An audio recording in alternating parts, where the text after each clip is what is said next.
Hi folks, so we're moving on to section 7.4. So the goal of this section is going to be learn the first of the two methods to solve a system of equations algebraically. Okay? This first method is called substitution. So it's exactly what you would picture it. We are going to try substituting or replacing one value with another. Okay? So here's how the method works. So step one, you're going to isolate for a variable in one of the equations. So basically you want to see either x or y isolated on one side. In this case, lucky enough, y is already isolated for by itself on the left-hand side. So step one is done. Then we go into step two, substitute this value into the other equation. So where we see y in the first equation, we are going to now substitute that value into the other equation. So we are going to take what we know y is equal to, which is negative x plus 3, and we're going to substitute that into the first equation. Okay, so the first equation now becomes 2x, but this y is actually now negative x plus 3 equal to 5. So you see, the y disappears and is replaced. Okay? You know you've done this right if when you look at your new equation, you see that there's only one variable. Okay, so in this case, only x. So now that's step two. So can we solve for that unknown? In our case, can we solve for the x in that equation? So let's do it. So this is 2x. This is the same thing as minus x plus 3. Okay? If I have 2x and I take away x, I'm just left with 1x. And then to solve for x, I'm going to have to subtract 3 from both sides to end up with x is equal to 2. So we know the value of x, but remember a solution to a system is the point x, y. So we still have an unknown. So we're on to the last step, step 4. Can we use the value that we just solved for by plugging it into another equation, or into one of the equations? So you could plug it into the first one or into the second one. Either one you plug it into will give you the same solution. Okay, so I'm going to choose to plug it in to the second one here, but it doesn't matter which one you choose. So this is going to be negative 2 plus 3, so I'll get positive 1. Okay, so let's highlight that. So the solution to this system of equation is the point 2, 1. Okay, next up, again, we're going to go with method 1. So isolate for a variable. I'm actually going to change this up just to make it a little more interesting. Okay. So in this case, in looking at this problem, we want to see y all by itself on one side. So right now, y is in the middle of the equation, so that won't work. So when I'm looking for which variable I want to isolate, I try to find which one doesn't have a number being multiplied in already. So in this case, that's this y. So I'm going to try to isolate for that y.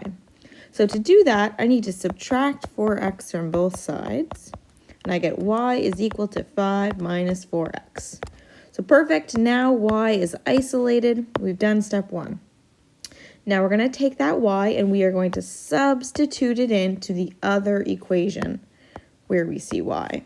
So this now becomes 2x minus 4, but instead of y there, we replace it with what y is equal to, which is 5 minus 4x is equal to 7. And I've done this right because there's only x's left here. Then we have to solve for the unknown. In this case, it's x. It's not always x, it's sometimes y. So I will start by distributing, and I'll get negative 20 plus 16x. And then let's combine like terms, so I have 18x's. And then to solve for x, I'm going to have to add 20 to both sides, which give me 27, and divide both sides by 18.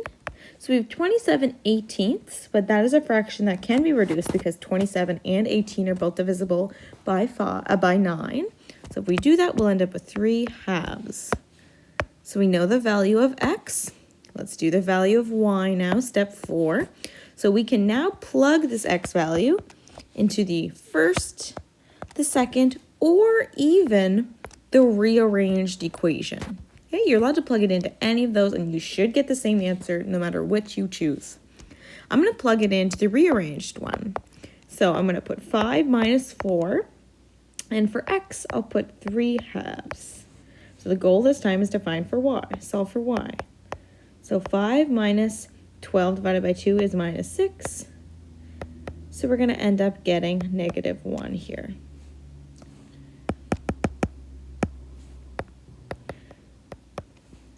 So the point that is the solution to this system of equations is 3/2 -1.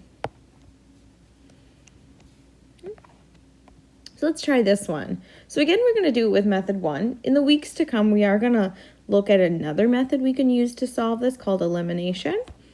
So in this case, I first of all look to see if I can isolate a variable, and I don't see any of the variables that don't have a number being multiplied in. So in this case, you're just going to have to choose one of them to isolate. Could be the x, could be the y, could be in the first equation, could be in the second. Does not matter. I'm going to choose to isolate for this x just because it's what I feel like doing. So I'm going to add 7y to both sides. And divide both sides by 2. So I get x is equal to 12 plus 7/2 y. Okay, so I've done the first step. I've isolated for a variable. Okay, now I'm going to take this and I'm going to substitute it in to the other equation. When I do that, I get 4 times 12 plus 7/2 y plus 3y is equal to 14. Okay? And I've done this right because there's only y's in this equation. Now I need to solve for the unknown, which is y. So let's distribute this 4 in, expand it in, so I get 48. Here's going to give me 14y plus 3y is equal to 14. So combine like terms, I'm going to get 17y. Then I'll subtract 48 from both sides, which will give me 34, -34. And divide both sides by 17 to get -2. So I have y. The last step is we need to solve for the other value by plugging what we just found in either the first, the second, or even the rearranged equation. If you've noticed, I tend towards plugging it into the rearranged equation because the other unknown is isolated all by itself, so we don't need to be moving things around, but you most definitely can choose to plug it into whichever that you would like. So 12 plus 7/2 times -2, which is going to give me 12 minus 7, which will give me 5. So the solution to this system of equations is the point 5, -2. Okay. Now, I just did want to mention one other way you can go about doing these problems. So you don't always have to isolate for a variable. You are allowed to use the method where you isolate for an expression. And a reminder, an expression is a combination of numbers and letters that doesn't have an equal sign. So something like 2x is an expression, 3x plus 1 is an expression, 6x, any of those are expressions. Okay? So what I tend to do if I see that there is a similar expression in both equations, this is the method that you may tend towards. For example, I see there's a 2y here and a 2y here. Okay? So instead of isolating for x, you can definitely isolate for 2y. So let's see what happens when I do that. Okay? So if I decide to isolate for 2y in this first equation, I'm going to subtract x from both sides, and I'll end up with 2y is equal to 10 minus x. Okay? So now I have an expression isolated for, and we continue on with steps 2 through 4, just like we would before. So we're going to take what we've solved or what we've isolated 2y for and replace it in the other equation, which leaves you 3x minus 10 minus x minus 2 is equal to 0. Okay? Which, remember, this negative affects everything in the brackets, so we're left with -10 plus x minus 2. So we have 4 x's and negative 12. So to isolate and solve for x, I need to add 12 to both sides and divide by 4. So we get that the value of x is 3. Okay? And just like before, once you have the value of x, you can choose to plug it in to either the first, second, or even the rearranged equation to solve for the value of y, or whatever the other unknown is. Okay? So I'm going to choose to plug it into the first one this time, just to change it up. So 2y plus 3 is equal to 10. So let's isolate for y. I'll subtract 3 from both sides to get 7 and divide by 2. So the value of y is 7/2. So the solution to this system of equations is the point 3, 7/2. Again, you could have done this using method 1, but I'm just showing you an alternative way. Okay.